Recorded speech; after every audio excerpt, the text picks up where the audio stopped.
Do you think that a lot of the people, perhaps the pork pie plotters who are relatively new to Westminster, are just surprised by some of these so-called dark arts that the whips use? Is it really that much worse than in the past?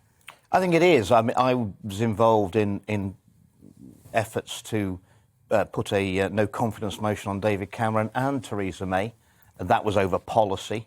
And I've never witnessed the degree of intimidation that we've seen at the moment. I think it's a sign of desperation. But is that because these new MPs, this new cohort, are actually just a lot harder to control?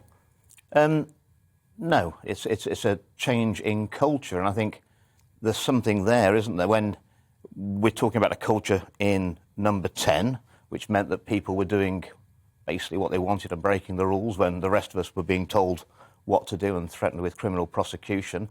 And now we've got a change in culture in the whip's office. I think there's something in common there. Do you believe the Prime Minister when he says he knows nothing about this, he hasn't seen any evidence of this?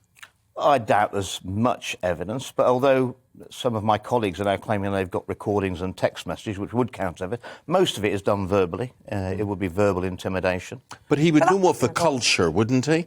Of course, the culture's set, just like it's set at number 10 by the man at the top. So is the culture in the whip's office. But what's the purpose of all of this infighting within the party? Because we're hearing these rebels now threatening to go public with some of the whip's disagreements with these naughty MPs, as it were. What's the end game here? You obviously want Boris out. I mean, a lot of people are saying this is just playing into the hands of Sir Keir Starmer.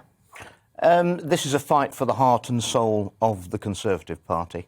The Conservative Party is the most successful political party in the world, bar none. It'll be hopefully around a long time after I'm long gone and all the current MPs are long gone, and it will survive.